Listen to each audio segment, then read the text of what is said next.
রাস্তায় দাঁড়ালেই মনে হচ্ছে এটা কি গরম নাকি আগুনের হাওয়া। বাসায় ফ্যান ঘুরছে, এসিও চলছে, তবুও স্বস্তি নেই। এই অস্বস্তির মাঝেই উত্তর লুকিয়ে আছে প্রশান্ত মহাসাগরের বুকে, যার নাম এল নিনো। বিজ্ঞানীরা বলছেন এবার হতে পারে সুপার এল নিনো, যেখানে সমুদ্রের পানির তাপমাত্রা স্বাভাবিকের চেয়ে অন্তত 2 ডিগ্রি সেলসিয়াস বেশি থাকবে।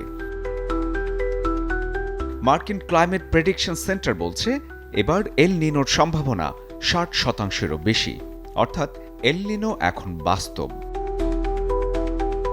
এল নিনো মানেই বিশ্বজুড়ে আবহাওয়ার চরম পরিবর্তন, কোথাও দীর্ঘ খরা, কোথাও অতিবৃষ্টি। ইতিহাসে আরও এসেছে এমন সংকট।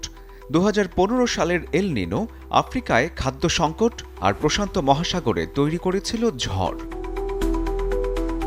বিশেষজ্ঞরা বলছেন এবারের পরিস্থিতি আরও তীব্র হতে পারে, কারণ এবছর যুক্ত হয়েছে বৈশ্বিক উষ্ণায়নের চাপ। ফলাফল আসতে যাচ্ছে তাপমাত্রার নতুন রেকর্ড। বাংলাদেশের জন্য এর অর্থ দীর্ঘ গরম, অনিয়মিত বৃষ্টি আর হঠাৎ বন্যা। তাহলে কি করা যায়?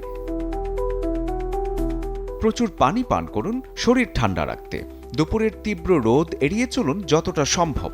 ঘরে বাতাস চলাচল নিশ্চিত করুন আর হালকা পোশাক পরুন, কারণ এই গরম শুধু ঋতুর জন্য না, এটা এক বৈশ্বিক সংকেত। এখন প্রশ্ন, আমরা কতটা প্রস্তুত? শরীফুল হক, চ্যানেল 24।